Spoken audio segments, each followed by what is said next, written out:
저는 만으로 18살이고 토론토 대학교 컴퓨터 사이언스 코업 전공하고 있어요. 11학년 때 에버리지가 96점 정도 나왔고 12학년 때는 어드밴스 펑션 100점, 칼큘러스 앤 벡터스 100점, 컴퓨터 사이언스 100점, 피직스랑 바이오 99점 나와서 에버리지 99.67로 졸업을 했어요. 그래서 제가 어쩌다 보니 노스욕 지역의 카톨릭 학교에서 1등을 하게 돼서 언론사에서 인터뷰도 한 적이 있어요.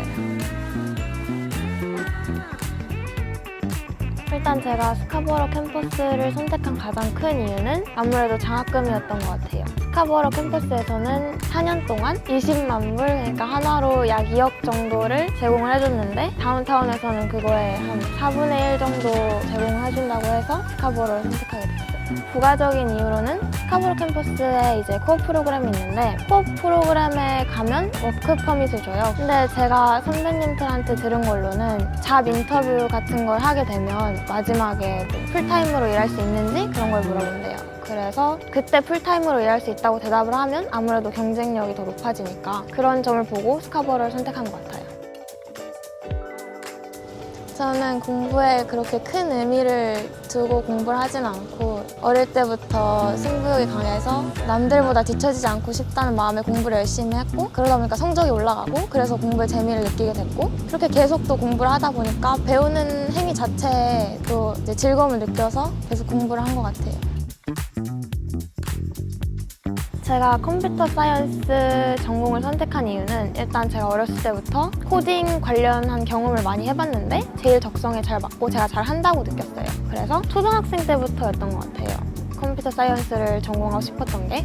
그리고 컴퓨터 사이언스를 졸업하고 앞으로의 계획은 궁극적으로는 딥마인드라는 회사에 알파폴드라는 프로젝트에 AI 리서처로 들어가서 일을 하는 거예요. 이 목표를 어떻게 가지게 됐냐면 고등학교 컴퓨터 사이언스 시간에 IT 커리어 관련된 조사를 해서 리포트를 내는 과제가 있었어요. 거기서 알게 된 회사가 딥마인드라는 회사인데 주로 AI 에이전트를 만드는 일을 하더라고요. 근데 그 프로젝트 중에 알파폴드라는 게 있었어요. 그게 뭐냐면 프로틴이 아미노산이 결합해서 만들어져 있는데 어떤 아미노산이 결합하느냐에 따라서 프로틴의 최종 구조가 다르단 말이에요. 그 최종 구조를 AI를 사용해서 비주얼라이제이션을 하는 그런 작업을 하더라고요. 저는 생물에도 관심이 있으니까 너무 매력적으로 느껴졌고 그래서 그 회사를 가고 싶다고 생각했어요.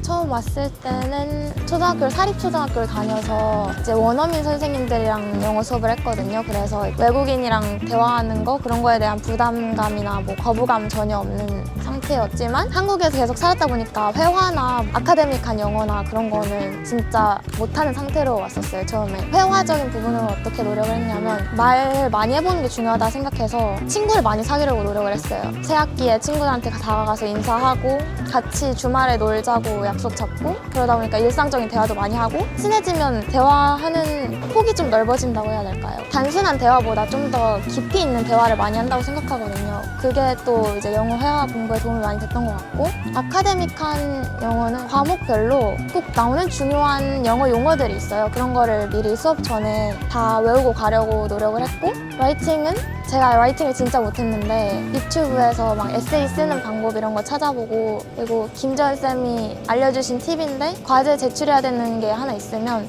한 1, 2주 전에 다 끝내고 이제 담당 선생님께 가서 피드백을 먼저 받고 또 그걸 첨삭 받은 대로 수정하는 식으로 해서 에세이는 많이 개선을 했던 것 같아요. 일단 캐나다 학교에서 영어는 주로 문학을 많이 다뤄요. 이제 소설이라던가 셰익스피어 작품이라던가 아니면 시라던가 그런 여러 갈래 문학 작품을 읽고 분석하는 작업을 하는데 보통 로컬 친구들도 어려움을 많이 겪는 게 뭐 셰익스피어나 아니면 분석을 해야 된다고 하면 그거 자체에 어려움을 많이 겪더라고요. 그래서 저는 이해를 어떻게 먼저 했냐면 작품을 이해할 때는 영어로 읽으면 아무래도 제가 모르는 표현들도 많고 모르는 문장 형식들도 많으니까 그 작품의 한국어 버전을 찾아보려고 일단 노력을 했어요. 그래서 먼저 한국어 버전을 읽어보고 그 다음에 영어 버전을 읽으면 이해가 훨씬 잘 되더라고요. 분석은 보통 선생님들께서 같이 읽으면서 이 부분은 어떤 거를 내포하고 있다, 어떤 의미를 함축적으로 담고 있다 이런 식으로 자세하게 말씀해 주시는데 그걸 하나도 빠짐없이 노트에 적고 시험 대비나 깜짝 퀴즈 같은 거 대비를 할 때 그때 봤던 노트랑 같이 작품을 한번 다시 읽어보는 식으로 공부를 했어요. 일단 과학에서 제일 어려움을 겪을 만한 부분이 어려운 용어들을 이해하지 못해서 전체 내용을 이해하지 못한 경우가 생길 수 있는데 그걸 극복하기 위해서 어떻게 했냐면 학교에서 쓰는 텍스트북을 구해요. 온라인 버전으로나 선생님들께 여쭤보면 피지컬 카피를 주시기도 하고 선생님께 다음 시간에 진도를 얼마나 나갈 건지 어느 정도 나갈 계획이신지 여쭤봐요. 저는 텍스트북에서 그 부분을 찾아서 거기 나오는 중요한 용어들 데피니션이 따로 사이드에 써있는 그런 용어들만 따로 모아서 그걸 다 이해하고 외우는 작업을 먼저 했어요. 수업 들어가기 전에. 2-3달 동안 그렇게 했는데 점점 수업 내용에 대한 이해도가 높아지는 게 느껴지고 그걸 계속 반복하다 보니까 나중에는 용어를 따로 정리해서 외우지 않고도 공부하는데 큰 어려움이 없었던 것 같아요.